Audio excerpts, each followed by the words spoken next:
Okay, so with a hyperbola, the main thing what gets confusing about these is the numbers, but the the the way to figure this one out is just to know what does a normal hyperbola look like, and then all you do is you shift it depending on what they tell you. So a normal hyperbola looks like that. So if you know how to draw this, that and that, that's good.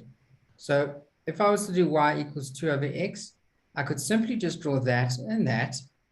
And then if they want a point, well, I could just pick any point, right? So let's say that I wanted my x to be 2. So then I just make x2. And then if I put 2 in here, I get y equals 2 over 2, which is 1. So I know that just 2 and 1 would be a point. You know, and if they wanted 2 points on the graph, I could just say, well, let me make x 1. So if x is 1, well, 2 over 1 is 2. So I could just make it 1 and 2. So, yeah, you could just get 2 points if they're looking for a couple of points on the graph. So that's the first thing about these hyperbolas. Now, the second thing is, if you were to say, asked to draw this, y equals -3 over x. Now, if you see that it's a negative, all I do is simply just draw it like that and that. Okay. And if I want a couple of points, well, I can put in x. Let's say I want to put x is 2 here, -3 over 2. So if x is 2 here, 3 over 2 would be 3 over 2. So I can make my points 2 and -3 over 2. And it doesn't matter what point. I could pick -3 as well. So -3 over -3 is 1. So I could pick, say, -3 as a point, and then just make sure that I put in this point as -3 and 1. Okay, so that's the first thing about hyperbolas. Just know how to draw them. So if you see a hyperbola, you just draw it like that. Okay. Now, what they also do is they will add something like a plus, right? Say a +2. Okay. Well, when we look at these hyperbolas, okay, so I'm not going to put the +2 yet, but when I look at this hyperbola, what we know is that you've heard of something called asymptotes. Okay, that's what they mean. It just means that it never touches this line here. So we've got an asymptote at y equals 0, and that's called a horizontal asymptote. And then we have a vertical asymptote at x equals 0.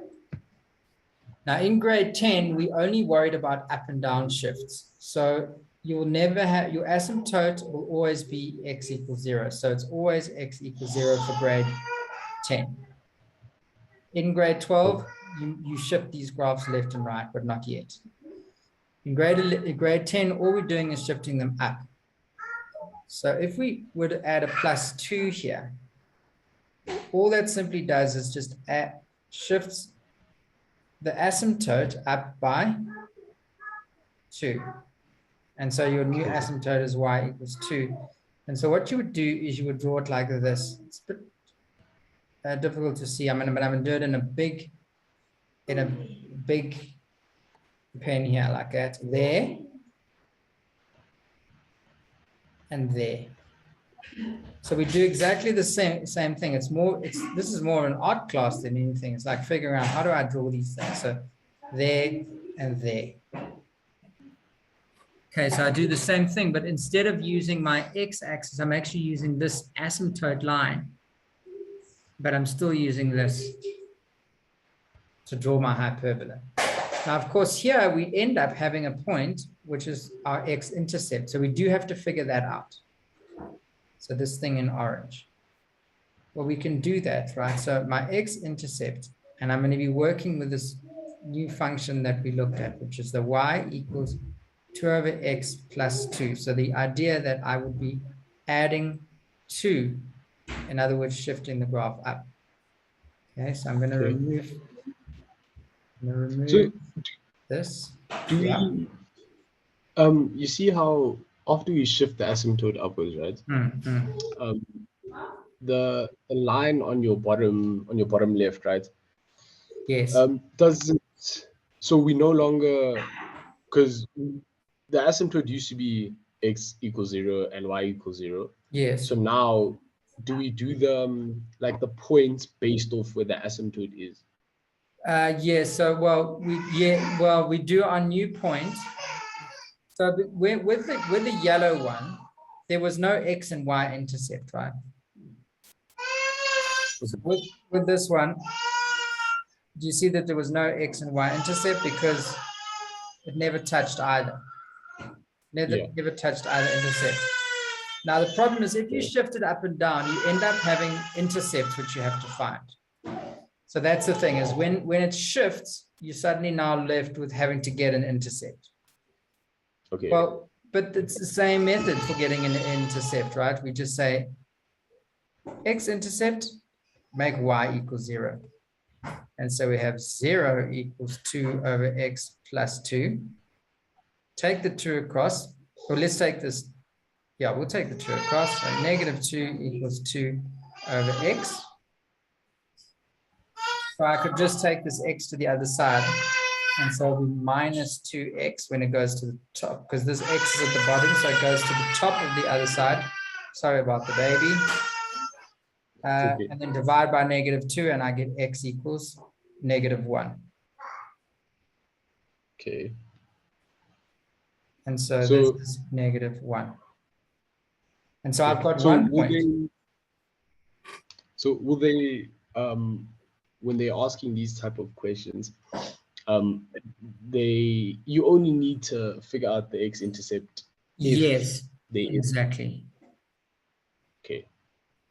And if I want another point, I could just put in 1 here, right? 2 over 1 would be 2, so 2 plus 2 is 4. So where x is 1, then y is 4. So I could also get another point here as well. You see on the y equals 2 over x plus 2. Yes. If they gave me, let's say they gave me this, but the x was let's say like a 3, for instance, right? Would that mean that, I don't know if 3 works, but if there's a number in place of that x, does that mean there would be an x-intercept? No. So the x is always on the bottom, and it's always on the bottom by itself. When you're in grade 12, your x will be changed, but for now, it's always just an x on the bottom.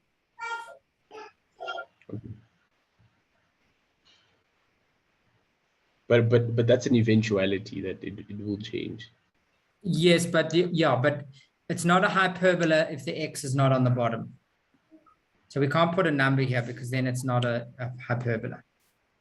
Okay. But we can say x plus 2 on the bottom, but don't worry about that.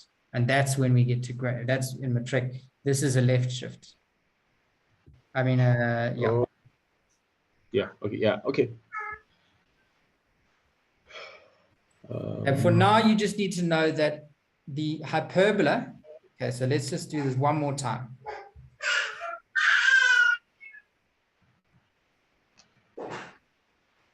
You have a hyperbola always looks like this. Okay, so even if it was like y equals 3 over x, that would look like this. And if it was y equals minus 3 over x, it would look like this. Okay. Okay. Clear that? If you have a y equals 3 over x plus 4 minus 4, now what we do is this graph, this hyperbola is now shifted down by 4. So your new asymptote is y equals minus 4. So you almost not even worried about this x-intercept. We almost not, this x-axis, we're almost not even worried about that. And we're going to treat it like we're dealing with this. And so I'll do it in blue. So we're actually just going to do that and this. Okay, so it's like ignore the x-axis. Shift it down, and of course, now we need a point. We actually need to figure out this point here because now we do have an intercept. So we just make it y equals 0, right? So we go 0 equals 3 over x minus 4. So 4 equals 3 over x. Take the x to the thing, to the other side. So we say 4x equals 3, x equals 3 over 4. And so now I know this point here is 3 over 4 or 0.75 and 0. Okay.